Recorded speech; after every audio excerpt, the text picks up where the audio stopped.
The markets are crashing. We've seen it. Bitcoin from $48,000 tumbling down to sub $40,000 levels. Oh no, Bitcoin's done a 30% correction. My life is over.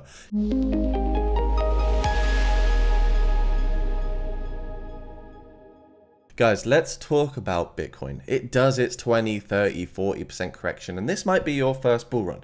And I surely know how you feel. You're panicking, you're scared, you don't know what to do. You might even be selling Bitcoin and then buying it back at a higher price because of the overall panic. You could have sold at 38k and now you're FOMOing back in at 40k.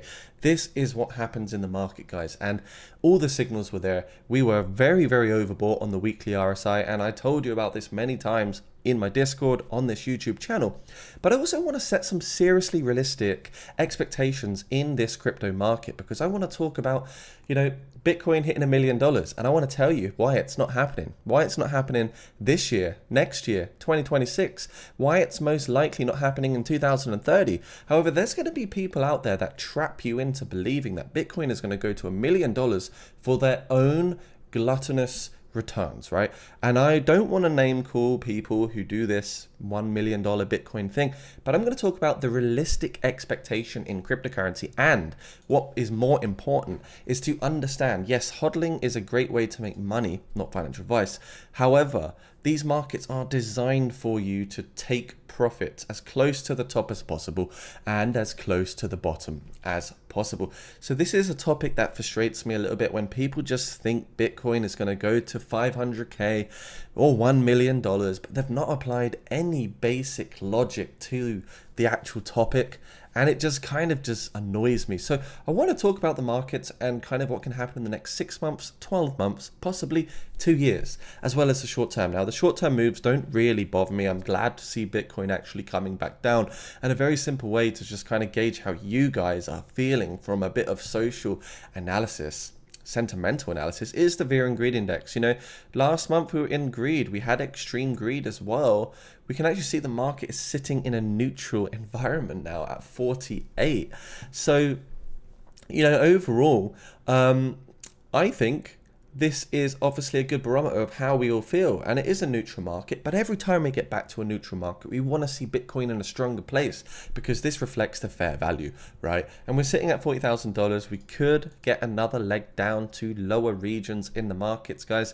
But just let me tell you, these 30% corrections are absolutely fine, and I like to actually use them as dollar cost average opportunities. Now, let's kind of lay out what could potentially happen in the next crypto bull run before we talk about Bitcoin. Why, the realistic price is about $150,000, maybe even a bit less for the actual top of the next bull run, which will be coming up 2025, 2026. Do remember, we have, of course, the Bitcoin halving. So we can see each market cycle. This goes back down to 2017. We know this cycle corrected overall 87%.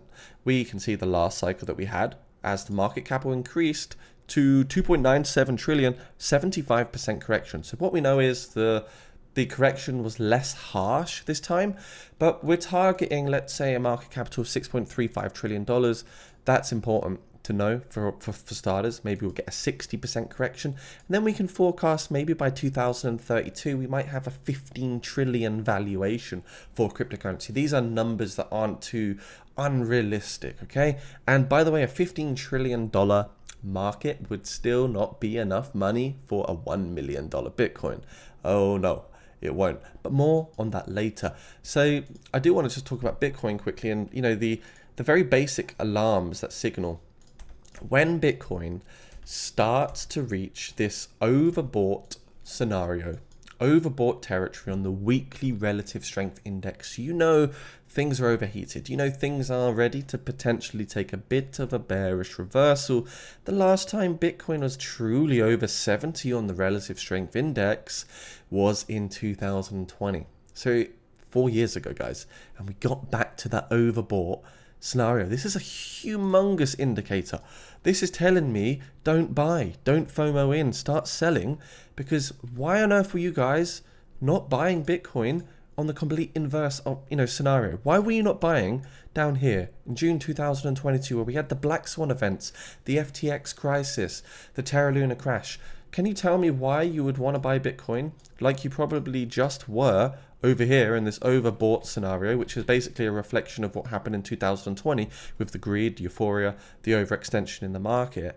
Why would you not want to buy down here where you can dollar cost average and safely, as close to safe as possible, do your accumulating? So I do potentially think, yeah, for Bitcoin, we will come back down to $30,000. It's not off the cards, but this is your second chance to get back in to the markets when that weekly RSI cools off. Things come back down to, sort of a normal valuation in the markets, because right now we're not in the green logarithmic regression, which doesn't tell us that the markets are undervalued, and it doesn't give you the maximum ROI or upside potential here in the market. So now I really just kind of want to move on to, the expectations in the markets, because people seriously they just chat shit. I'm going to say it actually. They just come out with the most nonsense.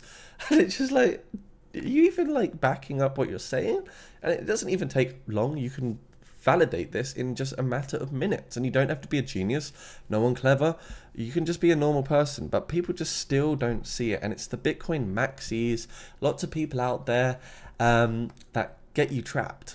So for Bitcoin to hit $150,000 to $165,000, assuming that the Bitcoin dominance remains at 50%, we're going to need a market capital of $7.5 trillion on the global market cap, guys. This means Bitcoin would be valued at $3.25 trillion. The Bitcoin price would be $3.25 trillion. Market capital divided by the circulating supply gives you $165,000. Okay, you thought that was cool? Well, not really. It's just very basic stuff. What about for Bitcoin to hit $1 million?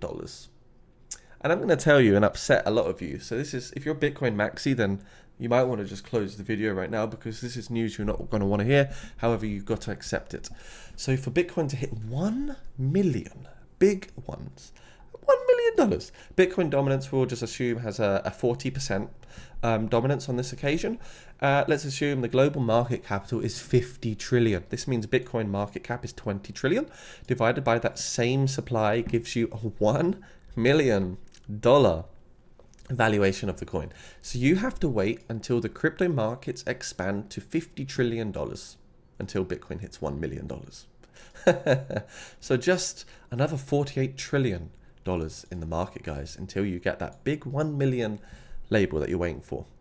For Bitcoin to hit $1.25 million, you need a 50 trillion market cap with a 50% dominance. Bitcoin market capital will be a 25 trillion.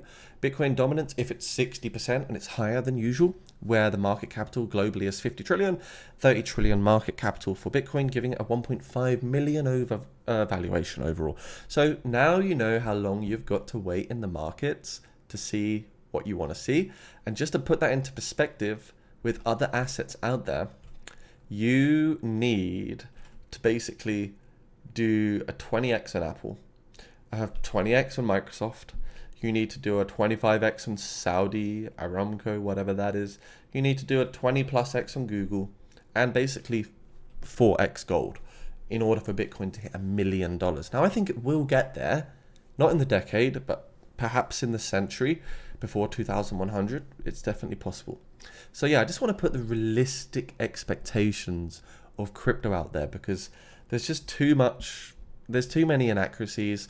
But guys, look, if you're in the markets and you're looking to make money, this is a great time to actually do so. So periods when to make money, and this shows those expansions and contractions. 2023 is a great period to be sort of accumulating commodities, assets, stocks, all things like that, right? Not financial advice. And by 2026, it says years of good times, high prices, and the time to sell stocks and values of all kinds. Then it will come back down. 2032, it's time to be buying again. 2035 says years in which panics have occurred and will occur again. Okay? C, years of hard times, low prices, and a good time to buy stocks. So that's where we are now. 2032 will be next. But to sell things, 2026 is the next time, according to this, to do so. And then we're coming back down to accumulation. 2032 we will fast forward to years in which panics have occurred and will occur again. So 2035 and 2019, we had a big panic. Just in 2020, there was a huge panic with COVID. Now, there's a lot of YouTubers out there that will try to, spin the $1 million Bitcoin narrative. Guys like Crypto, who I probably would not recommend following if you actually want to sell your Bitcoin. If you want to sell your Bitcoin and your Ethereum and actually make money, don't follow people like this. Calling out for $1 million Bitcoin and all this stuff. And they are sensationally trying to make you do certain things. Perhaps, I'm not saying 100% for sure, but this is just my opinion and my theory is that they want you to do certain things in the market to sign up to certain links, and perhaps they can make money off of these sort of things, right? I'm not saying 100% for sure, but it just seems like what makes sense. Now, before we go on to the next stage, which is news-based, because crypto is very technical, but very also fundamental.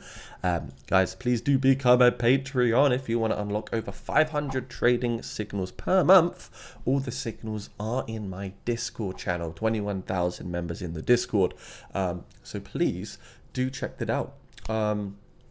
Crypto Warrior, Crypto Champion, Crypto Legend, these will all give you a decent amount of trading signals as well as many other benefits here like straight to DEX coins, ICOs, and also, like coins that nobody really knows about until they do go live. So it's a good opportunity to get in early. Check that out down below. Now, crypto is, of course, very, very news-based. You can type into Google crypto news and suddenly, it's like the whole world either hates crypto or they think Bitcoin is going to $10,000. Now, remember, these articles, these websites, such as CoinDesk, such as Cointelegraph, such as Techopedia, they're usually monopolized and they're owned by small groups of people. Getting an article written only costs $400, $500, $600, $700, $800.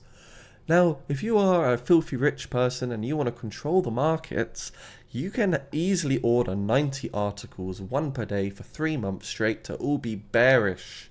And that doesn't cost a lot of money, right? It'd be written up in a contract. You get your 90 articles to spin a narrative just like normal news because they want the price to be pushed in the direction that suits them best. I'm talking about whales, institutional buyers, people out there that are rich and will use their money to get any outcome that they desire, and it works every single time. So Bitcoin halving, 87 days away.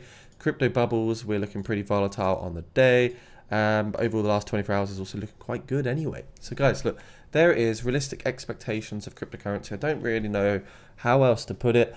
I just want to reassure you all that we're not in a bad place, and this is perfectly normal. And if you are panicking out there in the market, try and see this as more of an opportunity rather than something to panic and get scared about. Yes, we've seen a nice run, but we're not back at $16,000. And in a way, I wish we were, because we'll never hit that price ever again on Bitcoin.